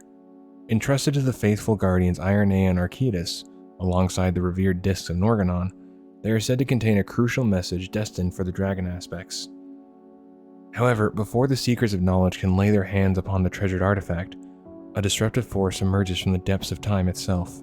The infinite dragon Chrono Lord Dios, wielding the power of temporal manipulation, intervenes, whisking away the discs to a distant era beyond reach. Thus, the pursuit of Tyr's legacy takes an unexpected turn, as the tendrils of time intertwine with the quest for truth. In a land veiled by mystery and ancient power, a remarkable artifact stirs from its slumber. The Silver Scale, a dragon scale crafted of pure silver, resonates with a newfound vitality, its shimmering surface aglow with arcane energies. Sensing the significance of this awakening, the Dragon Queen Alexstrasza calls upon a valiant adventurer to journey to Tyrhold, a bastion steeped in the echoes of a bygone era. Accompanied by the vigilant watcher Kuranos, they embark on a quest to unravel the enigma that surrounds the pulsating scale. As they delve into the depths of Tyrhold, the adventurers uncover fragments of a forgotten past, piecing together cryptic messages left by the legendary watcher Tyr. These ancient messages speak of treachery in flight, shedding light on the machinations of the corrupted Loken and the desperate escape of Tyr, Archytas, and Ironea from the clutches of Ulduar's darkness. With each revelation, the scale's resonance grows, resonating with the echoes of history. And as the final fragment falls into place, the dragon aspects themselves descend upon Tyrhold, drawn by the beckoning call of destiny. In a breathtaking display of temporal insight, Nozdormu unveils a vision, a glimpse into the monumentous exchange when Tyr bestowed the scale upon the dragons, a gesture of friendship and unity that reverberates through the ages. As Alexstrasza reflects on the dragons' triumphs and the legacy of their revered guardian Tyr, an unexpected revelation unfolds. A Titan orb, dormant for ages, springs to life in response to her words, projecting a spectral visage of Tyr himself. In a solemn message from beyond the veil of mortality, Tyr imparts urgent counsel to the dragon aspects. He speaks of a looming peril, a moment of dire need foreseen from the realms beyond the living. With unwavering resolve, he directs them to his ancient forge, the crucible of his power and essence. As a silver scale is respectfully placed upon the forge's console, a surge of arcane energy courses through the chamber. It intertwines with legendary Titan steel ingots, relics of Agrimar's divine craftsmanship, safeguarded within the halls of infusion by the vigilant watcher Iridius. A new form begins to take shape, an empty vessel forged from echoes of Tyr's essence, awaiting the spark of consciousness. Yet the task remains incomplete, the path forward veiled in uncertainty. Guided by the whispers of time itself, Nozdormu discerns a latent potential within the Silver Scale, an untapped reservoir of memories, unbound by the constraints of mortal existence. Thus a daring expedition is undertaken, led by intrepid adventurers and the steadfast watcher Kuranos. In the dim recesses of the tomb, echoes of Tyr's final moments are unearthed, a poignant testament to his sacrifice and valor. With solemn reverence, these memories are enshrined within the vessel, a fleeting flicker of life breathed into its form. Yet as the echoes of Tyr's essence stir within the vessel, a fleeting glimmer of hope emerges, a beacon of possibility in the darkness. The journey is far from over, and the legacy of Tyr, guardian of Azeroth, lives on, awaiting his moment to shine once more. In the aftermath of the cataclysmic events known as the Dawn of the Infinite, a coalition of unlikely allies embarked on a daring quest to recover the lost discs of Tyr.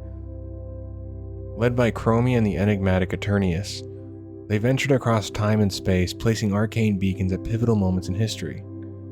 With the aid of Chromie's temporal magic, they pinpointed the whereabouts of one of the elusive discs, held captive within the formidable Nighthold, under the watchful gaze of the arcane sorceress Elisanda.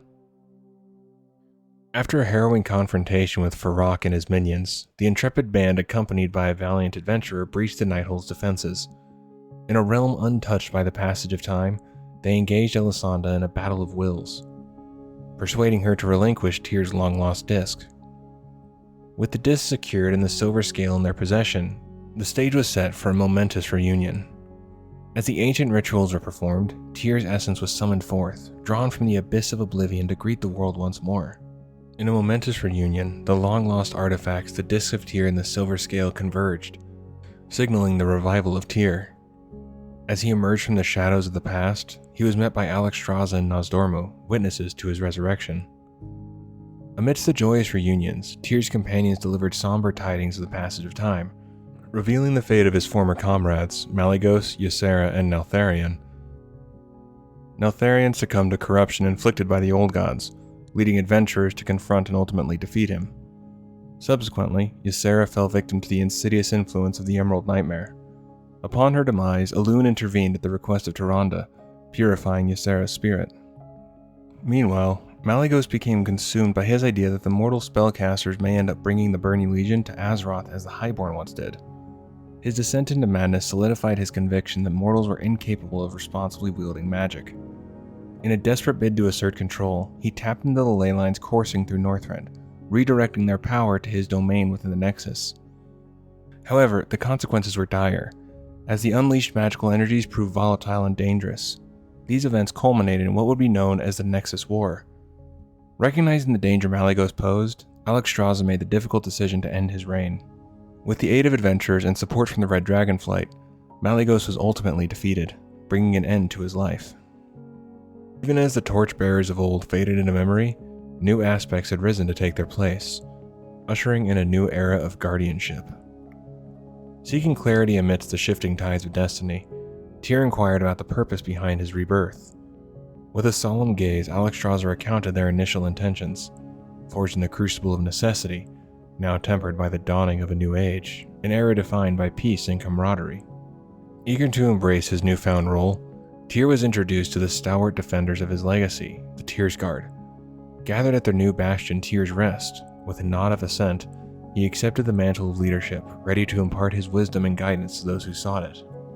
As Tyr settled into the sanctuary of Tyr's Rest alongside his loyal guard, a sense of curiosity mingled with the weight of responsibility. Travard, ever dutiful, sought to discern Tyr's will in this unfamiliar era. In a moment of contemplation, Tyr confessed his need for understanding, admitting to the vast chasm of knowledge that separated him from the present reality. Questions lingered, like echoes of a forgotten past, beckoning him to unravel the mysteries of this changed world. Travard, ever the steward of wisdom, shed light upon the fate of Tyr's once loyal Vrykul soldiers, now reborn as the resilient lineage of humanity. Stirred by this revelation, Tyr recognized the call to embrace his role as a beacon of knowledge and guidance. Thus, with clarity and purpose, Tyr's will took shape. A collective endeavor to bridge the chasm between past and present, to unravel the enigmas of this new age. The Tyr's Guard, steadfast in their loyalty, pledged themselves to this noble quest, eager to serve as both guardians and scholars in Tyr's pursuit of enlightenment. Across the lands of Azeroth, whispers of hope spread among the Paladin orders, fueled by the prospect of Tyr's return as a unifying force. Yet amidst these murmurs of anticipation, a question lingered in the hearts of many. Where would Tyr's path lead next? In the quiet moments that followed, Talthis, ever bold and resolute, dared to pose this question to Tyr himself. With a sage's wisdom and humility, Tyr expressed his desire to tread cautiously, to walk the roads of this unfamiliar world with a seeker's heart. For Tyr understood that true change began not with grand gestures or bold declarations, but with a humble willingness to listen, to learn, and to grow. And so, with Tyr's Rest as their sanctuary and the journey of discovery as their guide, Tyr and his loyal guard embarked upon a quest that would shape the destiny of Azeroth itself. In the wake of his revival and subsequent discussions with the Paladins, Tyr found himself grappling with the vast chasm between the ancient past and the modern present. Though heartened by the continuation of his legacy through the Tyr's Guard and Knights of the Silver Hand, he couldn't shake the feeling of alienation from the world he once knew. Travard, however, saw Tyr's return as a beacon of inspiration for those who upheld order, hinting at a deeper purpose yet to unfold, a sentiment Tyr hoped to embrace. Amidst the blossoming of Yggdrasil, Tyr and Kharanos embarked on a journey to the newly emerged World Tree. Reflecting on the changes around them, Tyr confided in Kharanos about his apprehensions regarding the transformed world and its unfamiliar inhabitants. Similarly, Kharanos admitted his own uncertainties about his newfound role. Yet in the midst of uncertainty, they found solace in the idea of observing and safeguarding this new world, leaving Tyr with much to contemplate as he ventured forward. Now we arrive at the final four keepers, but only one of them has a more intricate backstory, and that being Thorim. So let's cover Thorim first and then end on the remaining three, Mimiron, Archdus, and Hodor. In the grand tapestry of cosmic history, Thorm emerged as one of the illustrious keepers, forged by the Pantheon's divine hand to stand as a bulwark against the encroaching darkness of the old gods. Blessed with formidable might by Golganeth himself, Thorm alongside Hodor and Ra waged epic battles against the formidable Alakir the Windlord, eventually vanquishing the elemental threat. Entrusted with the sacred duty of safeguarding Ulduar and the Terrace of the Makers, Thorm stood as a stalwart defender in the ancient pacts forged among the frosty races. Among his closest allies were the Sons of Hodor, bound by bonds of friendship forged in the crucible of shared purpose. In a bygone era, the ingenious keeper Mimiron crafted the Thunderspark, a potent artifact that fueled the Titan Strike, a weapon of awe-inspiring power wielded by Thorm himself. Together they stood as champions of order and guardians of Azeroth's fragile balance. Yet tragedy darkened Thorm's path when corruption seeped into the hallowed halls of Ulduar, poisoning the minds of his brethren. Betrayed by the twisted machinations of Loken, Thorm was ensnared in a web of deceit, led to believe that his beloved wife Sif had been slain by the Frost Giants under King Argrim's command. Consumed by grief and righteous fury, Thorm unleashed his mighty hammer Krolmir in a cataclysmic act of vengeance. The thunderous impact of its descent rent the earth asunder, freezing the tragic tableau in eternal stasis, a grim monument to betrayal and loss, forever known as Thunderfall. Haunted by the specter of his beloved's demise, Thorm retreated to the solemn confines of the Temple of Storms, gripped by the weight of sorrow and regret. For millennia, he languished in a somber state, while the Sons of Hodor grappled with the shocking betrayal that shattered their world. In the turbulent era of the Lich King's reign, a beacon of hope emerged from the shadows of despair. With the aid of intrepid adventurers, Thorm, once ensnared in the icy grip of sorrow, found redemption amidst the frigid peaks of Northrend. Awakened from his long slumber by the whispers of fate, Thorm resolved to confront the betrayer Loken and reclaim his tarnished honor. In a pact forged in the crucible of shared purpose, he joined forces with the stalwart adventurers, their hearts united in a quest for justice and redemption.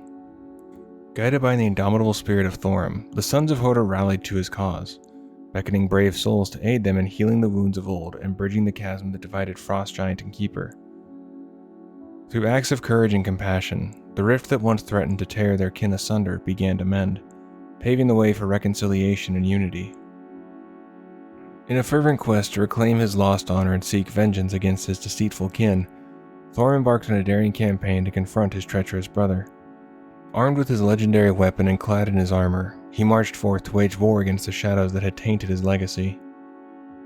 Yet unbeknownst to Thorm, his valiant pursuit was but a pawn in the twisted schemes of Loken, the mastermind behind the web of deception woven to ensnare the noble keeper. With cunning and guile, Loken orchestrated a malevolent scheme to lure Thorm from the sanctuary of the Temple of Storms, where his dark influence held sway. As Thorm fell into the trap laid by his duplicitous brother, he found himself ensnared in the clutches of darkness, his valiant spirit shackled by the insidious power of Yogg-Saron, the malevolent old god lurking within the depths of Ulduar. Alongside his faithful proto-drake Varanus, Thorm was whisked away to the heart of the ancient Titan stronghold, where the whispers of madness echoed throughout the corridors of his mind, and his once noble dragon was turned into what is now known as Razorscale. Following Ulduar and all the keepers being released from Yogg-Saron's control, we find Thorm in Legion next. Forged by the ingenious keeper Mimiron as a token of camaraderie for his esteemed ally Thorm, the legendary firearm known as Titan Strike bore witness to a tumultuous journey through time. Crafted with precision and imbued with the essence of thunderous might, this artifact of divine craftsmanship held within it the fabled Thunderspark, a source of unimaginable power coveted by mortals and titans alike. Yet as the tides of fate unfurled, Titan Strike found itself ensnared in the clutches of treachery and intrigue. Pilfered from the hallowed halls of Ulduar, the gun embarked on a harrowing odyssey that led it to the windswept shores of Shield's Rest, nestled amidst the mysterious Broken Isles. Amidst the chaos of the Burning Legion's onslaught, the coveted relic fell once more into the hands of the Vrykul warrior of formidable prowess, Prostaga. Her ambitions ignited by the allure of divine power. With fervent determination, she set her sights on unearthing the Titan Spark concealed within Titan Strike, harboring dreams of ascension to the ranks of the divine. In a clash of titanic proportions, Thorm, the stalwart guardian in the Temple of Storms, found himself thrust into the heart of the fray. Joined by the brilliant mind of Mimiron, The valiant hunter Griff Wildheart, who's actually a hunter from Dunmorrow who teaches the dwarf hunters there, and a familiar ally from battles long past. Thorm braced himself for a confrontation that would shape the fate of worlds. Against the backdrop of thunderous strikes and crackling energy, Thorm and his steadfast companions waged a battle of wills against the empowered Prostaga. Fueled by the primal energies coursing through Thunderstrike, she unleashed the full extent of her might in a bid to reshape the destiny of her people and defy the judgment of the Keepers. In a symphony of chaos and heroism, the fate of Thunderstrike hung in the balance, its storied legacy bound to the outcome of this epic struggle. As lightning danced across the battlefield and thunder echoed through the heavens, the destiny of worlds collided in a clash that would echo through the ages. In the heat of battle, amidst the crackling energies of Thunderstrike, a loyal companion emerged from the shadows. Hati, the faithful wolf, stood ready to defend its master. With primal instincts of flame and ferocity unmatched, Hati lunged forth, its fangs bared in a symphony of fury. As the thunderspark surged with unchecked power, threatening to consume both wielder and foe alike, Hati's valiant charge became a beacon of hope amidst the chaos. Sensing the imminent danger, the hunter forged a bond with their stalwart companion, intertwining their souls in a pact born of necessity and kinship. With newfound resolve, Thorm entrusted Titanstrike to the hunter's capable hands, charging them with the sacred duty to wield its thunderous might. United as one, Hunter and Wolf stood as champions against the encroaching darkness, their bond forged in battle and tempered by the fires of adversity. In the solemn halls of Ulduar, where ancient oaths bound the keepers to duty, a clarion call echoed through the realm. Heimdall, the vigilant guardian, sounded the Yaller horn, a call that stirred the very foundations of the Titan-forged stronghold. Yet as the reverberations of the horn faded, a shadow loomed over the hollowed halls. Thorm delivered grim tidings. The Burning Legion had set their sights on Ulduar's sacred domain. Bound by duty and honor, the Keepers stood poised to defend their ancestral home. In a bold display of unity, Odin, Lord of the Valajar, dispatched his stalwart warriors to bolster the defenders of Ulduar. Despite the Legion's relentless onslaught, Thorm rallied the forces of Ulduar, vowing to stand as one against the encroaching darkness. Amidst the chaos of battle, Hodor, Lord of Winter's Chill, fell into the clutches of the Legion's grasp. Undeterred by the odds stacked against them, Thorm marshaled the strength of Ulduar, pledging their aid to the valiant Valajar. Together they embarked in a daring rescue mission, braving the depths of the Legion's realm to free Hodor from his torment. With valor as their guide and unity as their shield, Thorm and his allies confronted the Legion's forces, determined to snatch victory from the jaws of defeat. In the throes of the Fourth War's chaos, Thorm's sacred temple became a battleground once more. As the clash subsided, victory lay within their grasp, yet Thorm himself lay stricken, his strength waning. In a twist of fate, Griff and a valiant hunter bearing the weight of destiny upon their shoulders stumbled upon the essence of Hades amidst the aftermath of battle. With steely resolve, they faced this spectral remnant, confronting the echoes of past adversaries with courage and determination. In a clash of wills and steel, the hunters emerged triumphant, binding the essence within the Thunderspark, a beacon of hope amidst the darkness that threatened to engulf them all. As the essence dissipated, its hold over Thorm shattered, setting the Keeper free from his chains of torment. With renewed purpose burning in his heart, Thorm wasted no time, teleporting to the heart of Silithus, the Wound. There, amidst the scars of war and the lingering echoes of ancient evils, he invoked the power of Krolmir, a symbol of his indomitable will, to confront the essence of Hades once more. In a blaze of divine energy, Thorm unleashed his fury upon the spectral wolf, shattering its grip on Griff and banishing the shadows that sought to enslave them.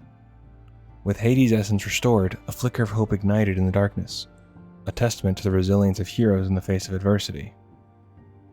Amidst the aftermath of the climactic conflict against the jailer, the brothers Bronzebeard made a pilgrimage to the hallowed grounds of the Temple of Storms.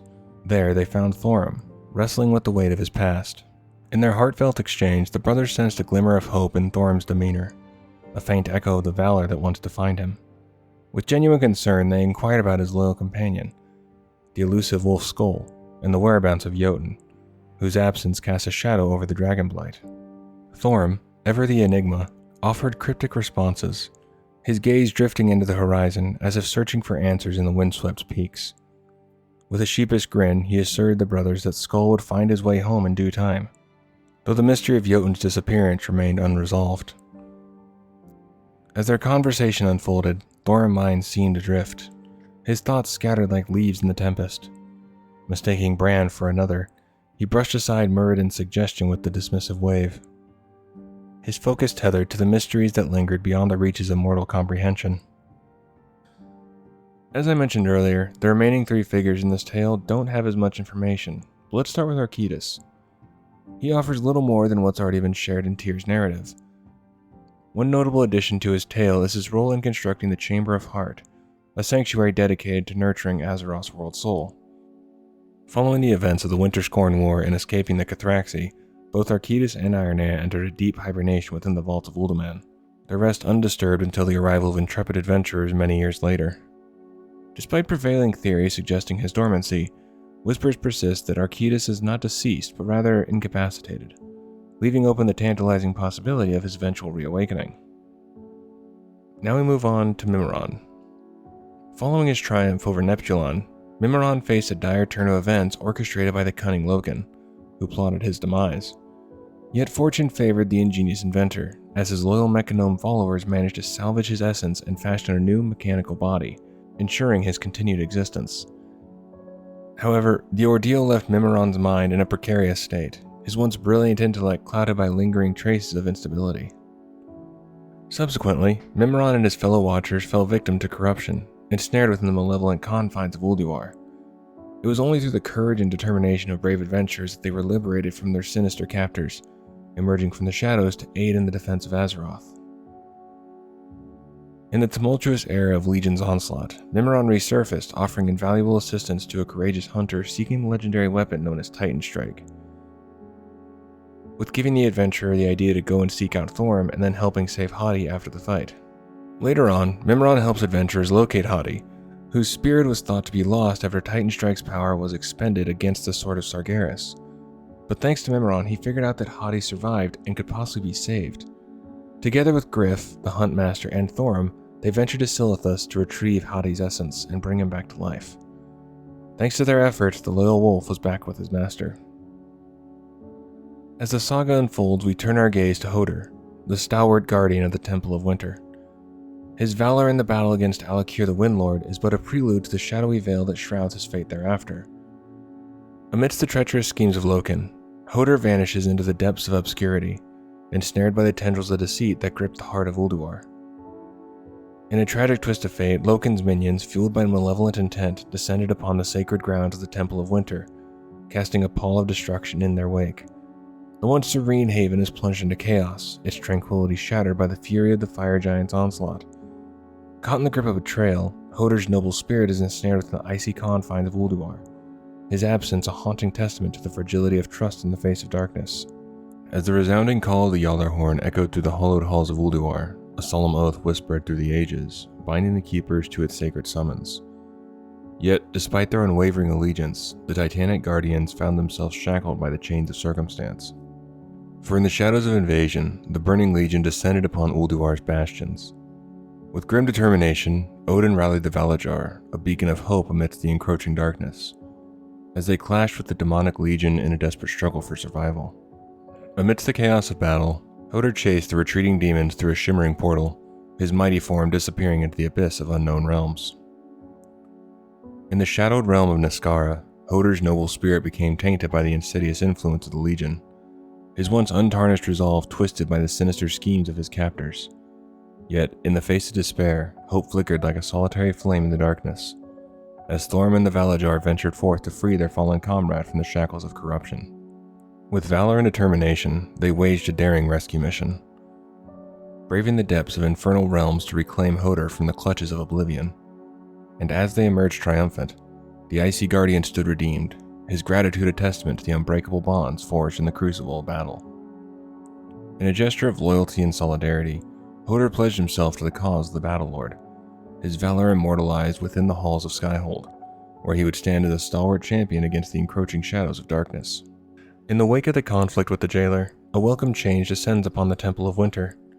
With Hoder's liberation, the frigid winds once more envelop the sanctuary, a testament to the enduring spirit of resilience and the triumph of hope amidst the darkness that threatens to engulf us all. And that's going to do it for this one. Hopefully you did enjoy. This one took longer than I thought it would, but I learned quite a bit, so it was fun. You're awesome. You're doing great. Keep it up. Hopefully I'll see you in the next one. Take care of yourself.